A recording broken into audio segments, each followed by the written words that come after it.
You just can't have matches. Nobody gives a shit if they're just matches. Yep. With no storyline. You just like throwing two guys together. Like, doesn't work. No, has it ever worked, Bill? No, never has. Never.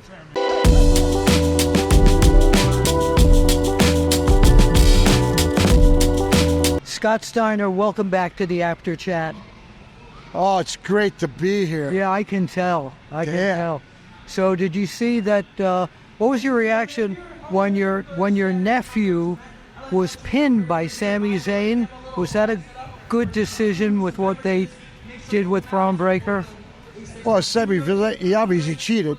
You know, you're not going to beat Bron by, on his own. He got lucky. He had, what do you have, brass knuckles or something? What did he hit him with? Brass knuckles or something? He pulled something out. Oh, I mean, you can't beat him. I may have missed that part. Yeah, you can't beat him one-on-one. He got lucky. How is he doing? And now that he's on the main roster, how do you feel his progress is going? Well, so far it's going great, I think. You know, we'll see what happens. Yeah. But so far they're pushing him good.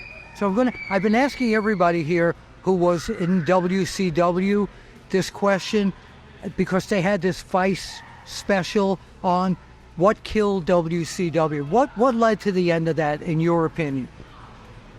Well, anybody that says anything different don't know what the they're talking about. So tell me what... It was, and you got a glimpse of some of it. It was like Brad Siegel, all the higher-ups. Trust me, when I first went in there in 87, 88, we heard right off the bat the only reason we got it because Ted Turner liked wrestling. Yeah. I mean, that was no fact. And then we found out none of his executives wanted it up, they were under him. Yep. The only thing that kept it was Ted. And when AOL forced Ted out, they had no more power. The executives got what they want. They didn't want wrestling. They were, man. Are you kidding me? Because look where they're at. Look where AEW's at right now. Yeah. They're the same station. Yep.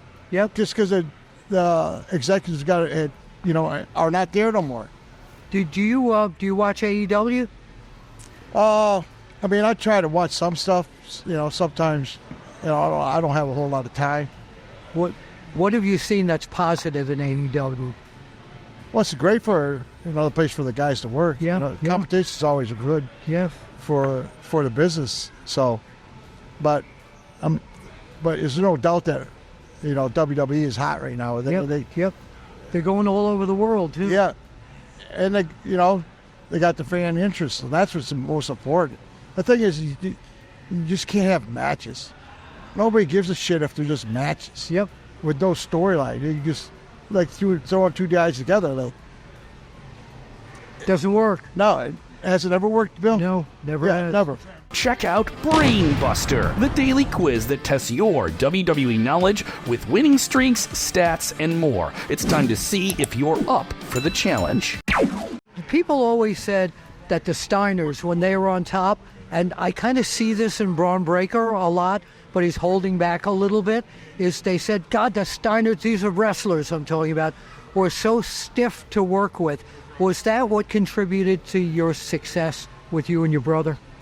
Be why we're the greatest of all time? Yeah, well, we gave you the award one time, the magazine. Otherwise, you would have killed me. But go ahead. No, our stuff looked legit. And, a lot of when I first came in, a lot of those suplexes weren't around before we came in. Because I brought it from, training at Michigan, training with my grad assistant coach who was Olympic champion. I remember. So a lot of those Olympic throws I incorporated with professional wrestling. We saw that on the WWE documentary. Yeah.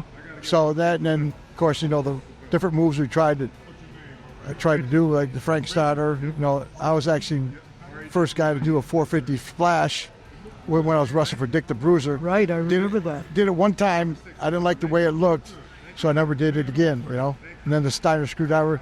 So we're always thinking something to do. I think that's what attracted the fans to us. It made us the fans. We were popular with them. So Road Warriors were in the same category as you guys, weren't they? Well, yeah, as far as big and being destructive, I mean, they're big, but they were brawlers. You say you guys brawled and wrestled. They were mainly brawlers?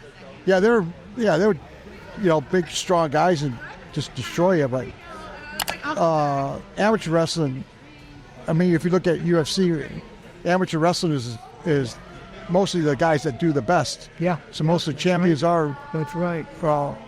Former amateur wrestlers. So, yeah, no. So today, last question. Today, when you watch WWE, other than Bron Breakker, who do you look at? Like, I look at Drew McIntyre and go like, man, why isn't he on top? Who are the people in WWE that you see that really grab everybody? Well, he is on top. I mean, he's in the main storyline. So, but, I mean, you've been around.